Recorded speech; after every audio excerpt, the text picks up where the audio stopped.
Hello everybody and welcome back to Debugged. In this lesson we learn streams and lambda expressions, features that completely change how Java code looks and how we think about data. This is not just new syntax, this is a new way of thinking. If loops are like giving step-by-step instructions, streams are like telling Java what you want, not how you do it. So let's start with a familiar problem. Let's write an array list type integer numbers. Then in numbers add 10, 15, 20, and 25. Then let's make an array list again of type integer result equals new array list. For int n in numbers,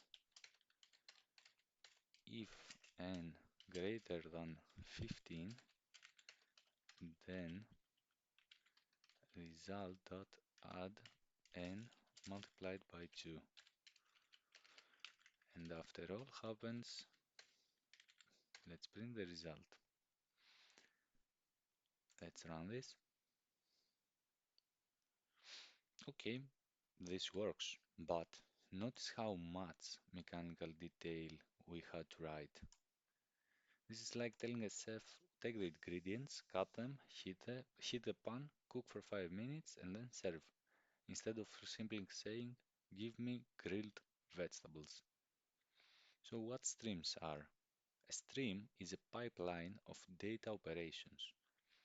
A stream processes data step by step without storing intermediate results.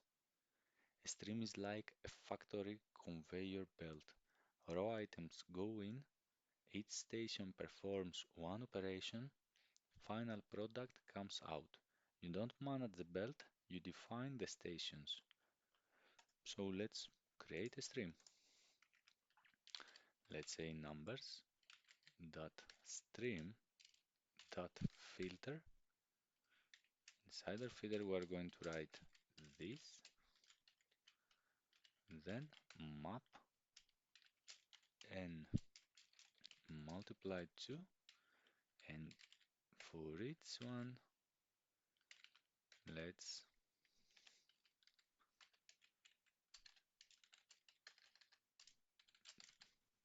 print.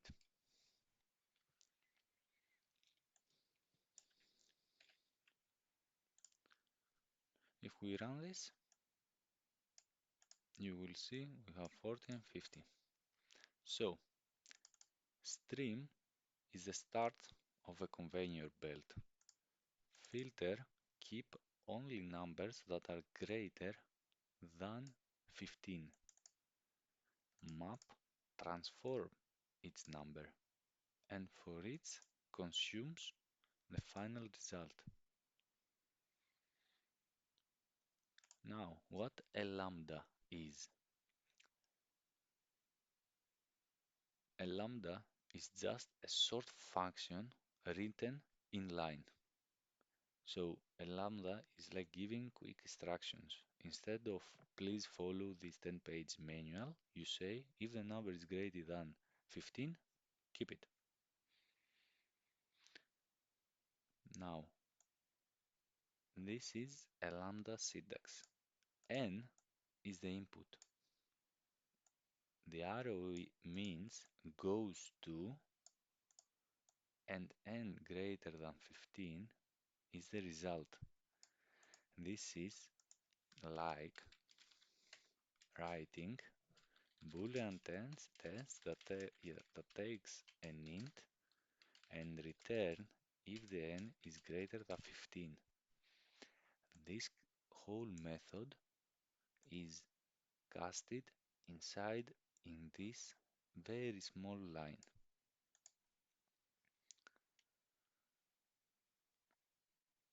Now, lambdas replace anonymous classes. So for example, if I write numbers dot stream dot filter and then new predicate of type integer, then I can return n greater than 15.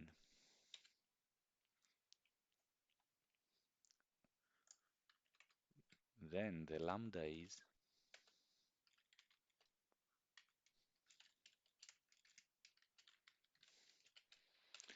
so this whole line does exactly the same thing as this method. So instead of writing this whole method, we have this line. Think about lambdas remove boilerplate. They let us focus on logic, not on the structure. Very important, streams are not collections. Collection is a bucket of water. Stream is a flowing river. Once water passes, it's gone.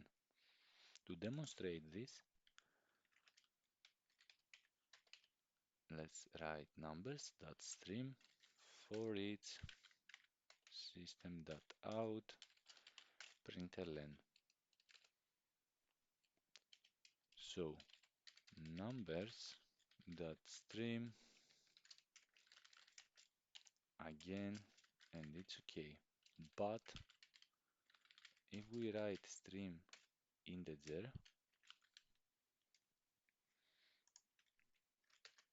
let's import this, equals numbers dot stream dot for each system dot out println. Here we are going to have an error, as you can see. So terminal versus intermediate operations. Streams have two types of operations. They have intermediate, which they build the pipeline and are filter, map, and sorted. And they have terminal, which is execution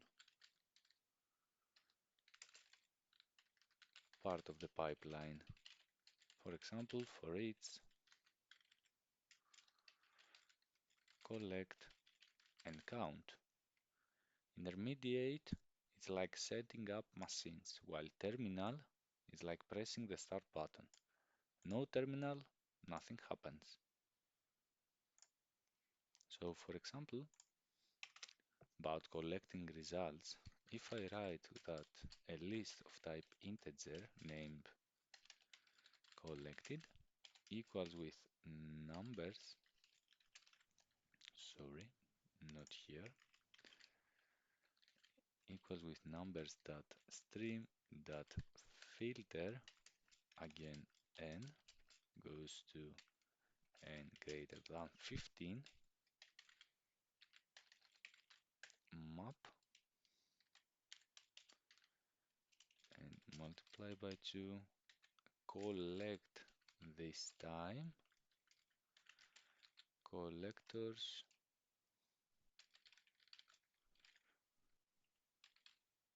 to list, and then let's print the collected. Now if we run this, yeah, let's comment out this one, we don't need it.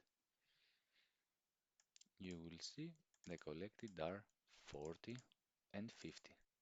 Collect gathers the final products back into a collection.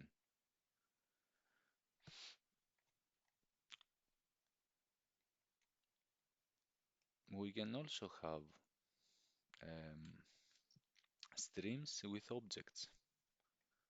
Of,